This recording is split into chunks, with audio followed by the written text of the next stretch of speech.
Good morning, Thailand. My name is Alex. And I'm Jay. And we have some news updates for you from around the land of smiles today, this Wednesday, March 19th. But first, a word from our sponsor. EC Markets. Thank you for sponsoring Good Morning Thailand. If you've ever thought about doing trading, why not try with EC Markets? They're one of the most trusted online platforms out there. Now going on for more than 10 years. You can trade in Forex, you can trade in crypto, you can trade in crude oil.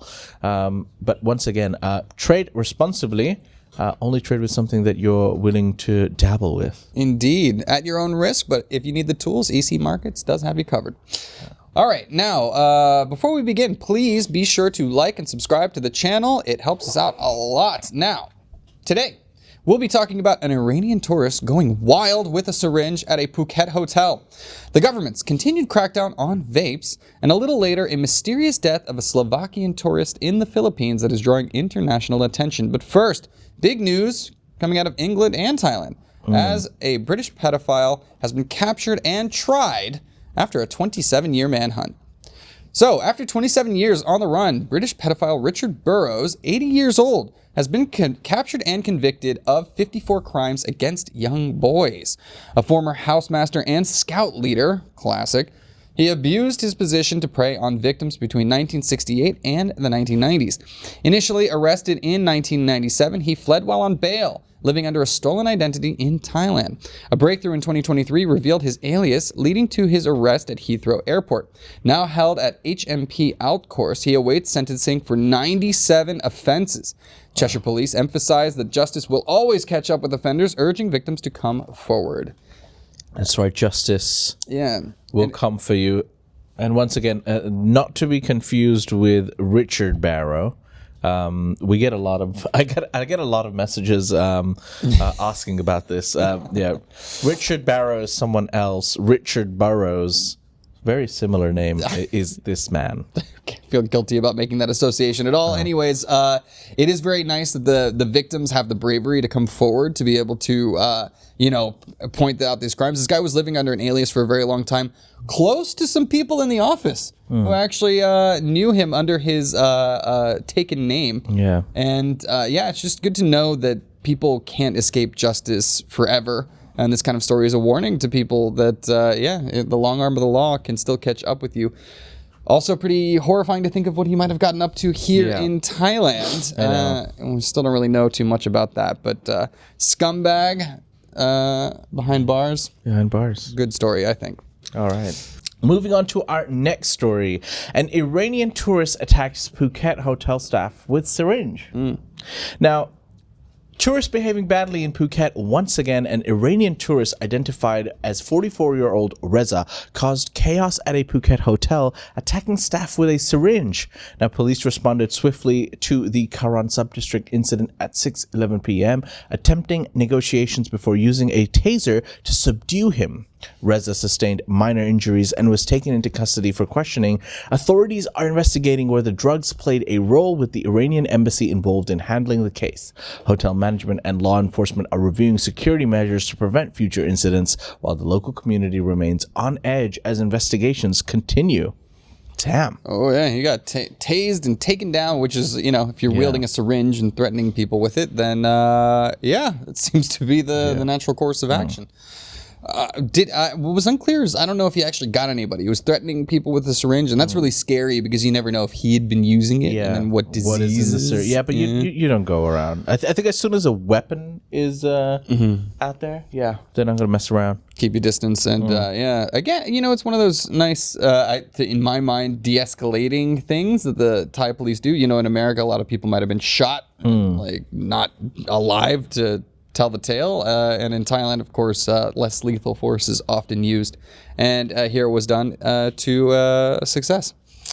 Don't threaten hotel staff, everybody. Don't do it. Them's the rules. Don't do it. All right. Well, this has been an ongoing story. Our next one has really been big news over the past month and a half with the controversy of e-cigarettes here in Thailand. Well, police have raided a major vape supplier in Nonthaburi.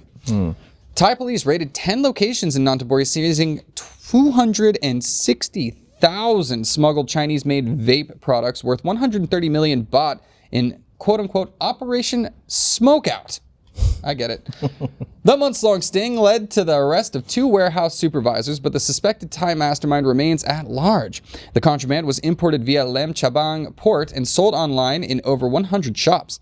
One raided warehouse was located behind a police station, though authorities denied officer involvement. Investigators are tracing the supply network with a key website, vapesqueenstore.com, now under maintenance. The case remains ongoing. Okay. So the mastermind still at large. Very interesting that this was happening like right in the backyard of the police. Like, curious to know whether they knew about it or not. Of course, they will deny. I imagine. The Vape King must be taken down. Yeah. Certainly, it's always been illegal here, but it's been in one of those gray areas for a long, long time. You've seen people, plenty of peddlers out there selling them all over the streets. I kind of wonder what's behind the crackdown. Like, why now, all of a sudden, is this happening? Every now and then, this is going through pattern. Every now and then, the police will make a huge fuss about something that's illegal. Like, oh, okay, from now on, for the next 3 months, everybody has to wear, a helmet while riding a motorbike, even the passenger, and everyone will get serious. And then after 3 months, it's like, okay, back to normal. Yeah. Then they'll do a vape crackdown. Then they'll do a prostitution crackdown. Then they'll do you can't party after 2 a.m. crackdown. And then everything just goes back to normal. That is one of the problems that a lot of people have with Thailand is the ebbs and flows of actual enforcement. It's like, when am I actually going to get in trouble for this? Or is this just something everybody does and gets away with? Yeah. A lot of questions. I feel like that would be a good name for our duo. What's that? The Ebbs and ebbs and flows. Indeed. Yeah, Are you more of an ebbs or a flow? I'm a flow, baby. What are you talking about? You know it. You can ebb all you want over there. All right. I don't know what that means. Moving on. Yeah. Go on. To our next story. Thailand's heat index reaches dangerous levels. It's hot in Thailand. Thailand's heat index has reached dangerous levels, with some areas experiencing temperatures between 42 to 51 degrees Celsius. Health officials warn residents to avoid direct sunlight, stay hydrated, and limit outdoor activities to prevent heat-related illnesses like heat stroke. The elderly, obese individuals, outdoor workers, and those with underlying health conditions are at higher risk. While some northern provinces saw highs of 38 to 39 degrees Celsius, a brief cooling period is expected before temperatures rise again from March 23rd to 28th. Scattered summer storms are likely by the end of the month, though this year's heat is not expected to surpass last year's extreme levels. Oh, that is hot, my friend. Yeah, a little bit of good news at the end, though. It won't be as hot as last year. And actually, today in Bangkok, very nice outside, at least for now. I guess I should wait until the afternoon. But stay safe, everybody. Particularly, staying hydrated is such an important thing. I've had people visit here that they get severely affected by heat stroke. Like, they're just caught unawares of how bad it can be. So tourists especially, make sure to take care of yourself. Don't want to trip to the hospital on your lovely vacation. All right. Anyways, this next story is possibly good news. Okay. I'm a little inclined to believe it when I see it, but apparently Bangkok's Governor Chachat is set to revamp Asok footpaths by July. That's right. Friend of the show, Governor Chachat has announced plans to renovate Asok Montree's footpaths, with work set to begin by July. Originally delayed by the Metropolitan Electricity Authority's plan to relocate underground cables, also good news, the Bangkok Metropolitan Administration will now proceed independently. The project aims to improve pedestrian safety, particularly with the rainy season approaching, addressing hazardous conditions like water splashing tiles. I love those Indiana Jones pit traps. Asok's footpaths are vital for commuters between BTS and MRT stations, office workers, and residents alike. The design, developed in partnership with Suk Asok, is ready and contractor selection is underway. Here we go. The bidding begins. Yeah, there's always that. But contractor selection, love it. Right. I mean, we did this last year too. I did this story last year, made fun of it last year, and it had been delayed because of the cable movement, which has occurred. Like, if you look at the power lines on Asok, it's a lot more less chaotic than it once was, which, that was part of the charm. I always thought of Bangkok, but it does look better. And now, especially heading into the rainy season, this is good news. But also a question, because he's waiting until July to get it started. That is rainy season. Yeah. No, I think he said by July it'll be done. By July? Okay, all right. That's what I read. Yeah. How long does it take? Do they get like 1,000 workers and do it over a couple of nights? That is true. Things do move more Can't quickly do it during here. the day. I mean, everyone still needs to walk on the footpath. It's true. Yeah. And it is just Asok. And that's very close to home for us because that is the area we're in. So that is good news for us. Tony Hossein says contract goes to the lowest bidder, not necessarily the best. That is very true. Or the most connected bidder. Yeah, I was about to say the middle one is like normally it's the most connected one, not necessarily the cheapest. I mean, obviously they want to go cheap, but yeah. Who knows? Friend of a friend is a friend of a friend. I like friends. Yeah, who doesn't? All right, we're going to move on to our last story from Thailand, which is regarding a Bangkok road sweeper that becomes online model sensation. Here we go. From the streets of Bangkok, a Bangkok road sweeper named Mean has become an online sensation after a viral TikTok video captured her transformation from an everyday worker to a model-like figure. Street photographer Rez Chikov's portrait of Mean in her Bangkok Metropolitan Administration uniform drew widespread admiration, with viewers praising her natural beauty. A single mother of two, Mean values her stable job but is overwhelmed by the unexpected fame. Her story has gained media attention, highlighting the dignity of everyday workers. Whether or not she pursues modeling, Mean's moment in the spotlight showcases the unseen beauty in ordinary lives. What a story! A beautiful smile. Oh my, very beautiful. Is she single? No, I'm just kidding. But yeah, that's it's so lovely to see. Like, and this is why. This is the good side of content creators, right? Because like this is a guy that's just making content. He sees, wow, she is stunning, like, and she's just working the streets like this. Come on, let me take your picture, and it goes viral. And now her life is a little bit changed. I don't know how much will come of this, but certainly some new opportunities might open up for her. And it's just a nice, heartwarming thing. I love it. Yeah. What do you guys think? Let me know your thoughts in the comments. Would you take that smile on a date? I don't know. All right. Well, anyways, that'll do it for our Thailand section of the news. Actually, a bit of a crossover for our first ASEAN story. Before we go to the ASEAN story, we need to give a shout out to Sukhumvit Coffee. Coffee from Sukhumvit Coffee makes you feel more alert and have a nice day. So if you're around the Sukhumvit area, I don't even know if they're outside of Sukhumvit because I've never spoken to them before. And this is a free plug. Visit Sukhumvit Coffee. And if you have a coffee shop or can provide coffee beans, we're looking for a coffee sponsor. Oh, I'll take a coffee sponsor. Yeah, I was like, maybe actually get a little something out of it. You're still paying for these coffees, too, I am absolutely paying for this coffee. So that's a ringing endorsement. Yeah. He does enjoy the Sukhumvit Coffee have no idea I exist. Yeah, hilarious. But Sukhumvit Coffee, for the next time you're in Sukhumvit. We got to work on that tagline. I know. All right. Anyways, moving on to our next, our ASEAN side of the news. So, like I said, a bit of a crossover between Cambodia and Thailand, and not a good one. Now, Cambodia has warned Thailand over their ongoing temple dispute and has threatened force. Cambodian Prime Minister Hun Manet has warned Thailand of military retaliation if the Thai forces encroach on disputed land near the Ta Moan Thom Temple. The warning follows a confrontation between Thai and Cambodian soldiers amid unresolved boundary demarcations. The dispute mirrors past clashes over Phra Vir Temple, where Cambodia won a legal battle but tensions lingered. Cambodia, citing its ICJ victory, is prepared for both legal and military action. Meanwhile, Senate President Hun Sen has threatened legal action over comparisons to ex-Philippine leader Duterte. With tensions rising, both nations face pressure to prevent further conflict. Good. Yeah, stop. No, don't do further conflict. Don't do it. It's very weird though, because like these countries, these are ancient countries, right? That have like pushed borders back and forth. So obviously, this is a big thing with China all the time. Going like, how far back do we go for your territorial integrity? That's always a big question. And strange now that it's a temple. Obviously, what should be a place of peace and reflection is at the center of this conflict. Hopefully, they're able to figure this out.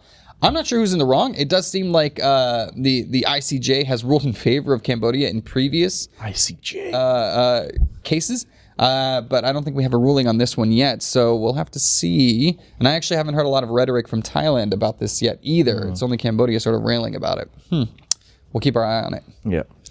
All right. I'm going to move on to our next story, which is regarding a Slovakian tourist death in Boracay under investigation. Authorities are intensifying their investigation into the death of Slovakian tourist Michaela Michkova, 23 years of age, on Boracay Island. Despite early reports of arrest, police clarified that no concrete suspects have been identified, only persons of interest with potential knowledge of the crime. A special investigation task group is leading efforts to dispel misinformation and ensure transparency. A man initially detained was later found to be unrelated to the case. As police continue gathering evidence, they urge patience while seeking justice for Mikova. So, yeah, she was 23 years old, young, found with blunt force trauma and signs of sexual abuse. So that's why this is a mysterious death. And obviously the island of Boracay in the Philippines is a major tourist hub. So this is, I've been, absolutely beautiful, stunning place. But stories like this can really harm the lifeblood of the economy, which is tourism. Yeah, just ask God thou. Yeah, exactly. And yeah, we'll have to see if anything comes of this, because right now it seems like there is nobody. They haven't announced any suspects. The one guy they did arrest is had a totally tight alibi. He was like, I had nothing to do with this. So poor girl, 23, way too young, and yeah, something needs to be done. Something. All right. Anyways, on to our next story. We got a potential Darwin Award on the way. Don't worry, narrowly dodged. But yes, women in Vietnam did dodge a train after posing for risky photos. So, 2 women in Vietnam's Vinh Phuc province narrowly escaped being hit by a train while posing for risky photos on railway tracks. Despite the train driver's persistent honking near Huang Lai station, they only moved aside when it was 5 meters away. Frustrated, the driver splashed water at them. The incident, caught on video, has sparked an investigation by Vietnam's Traffic Police Department. Authorities warned that posing on railway tracks is illegal, carrying fines of 300,000 to 500,000 Vietnamese dong, and stressed the importance of railway safety compliance. That's dumb. I feel like, haven't we seen this plenty of times before? Happens in Thailand all the time, actually, too. If you know that, they have those slow-moving trains that go through the markets and stuff. And you see everybody just pulling stuff off the rails. But that's more of an established cultural experience. Here, this train was just trying to get from point A to point B, and these women are obviously slowing it down. This guy's having to hit the brakes and everything like that. Big waste of energy for a stupid moment. So, I don't know. Yeah, not worth it. Don't do it, everybody. I mean, even in some of those tourist videos, when they're trying to do it on Instagram, you can see the shopkeeper sometimes shouting at them, "Get back, get back!" I know you're here for your shitty video or whatever, but I'm gonna have to deal with your dead body. Right? Yeah, you're gonna ruin a lot of days here. Yeah. Anyways, happy nothing that they're okay, but hopefully they've learned their lesson as well. Danny says happened in Vietnam, not Vietnamese women. I don't think it would be Vietnamese people, because it possibly tourists. Yeah, definitely. I would imagine it's tourists. It just happened in Vietnam. But yeah, that's, people on vacation, they get inhibitions to the wind, blah, blah, blah. Yeah. All right. Anyways. Well, we'll move on to our next story, which is regarding Malaysia Airlines flight MH17 declares emergency but lands safely. Now, Malaysia Airlines flight MH17 from Jakarta to Kuala Lumpur declared an emergency mid-flight but landed safely at KLIA with 114 passengers on board. The Civil Aviation Authority of Malaysia confirmed the incident but did not specify the nature of the emergency. The distress signal was received at 6:02 p.m. and the plane landed safely at 6:17 p.m. No injuries were reported, though baggage delays were expected. Passengers with connecting flights were assisted with onward travel arrangements. I don't know. You see MH air emergency in the headlines. Oh, God. I had a feeling. I was like, oh, okay, thank God. I know. I had to pull the rug out from under you on that one. But yeah, apparently a nothing burger. No news. And what's interesting to me is that they're not saying what the what the hell happened. I mean, just say it was a false alarm or something, right? I don't know. This is the big issue that everybody had with their entire aviation administration back in the day with the disappearance of that Malaysian flight. They were not forthcoming with information about what the hell was going on. So to me, that's the main point of this story, is that they're still not being forthcoming. And that's a big issue, especially with all the planes that have been going down just this year. So yeah, get it together, Malaysia. I think we'd all feel a little safer if you did. All right. All right. And that's it, ladies and gentlemen. Those are some of the stories from across Thailand. You can find more stories on thetiger.com or join in the conversation in any of these stories at ASEANnow.com. That's Thailand's largest forum. Also, be sure to subscribe to the Thaiger, not just here on YouTube, but also at Instagram, Facebook, X, Twitter, whatever. I don't want to dead name it. What else do we have? Jonathan. TikTok. All of those things. You'll see some extra content that you don't see here on the main YouTube channel, and we'd love to have you over there as well.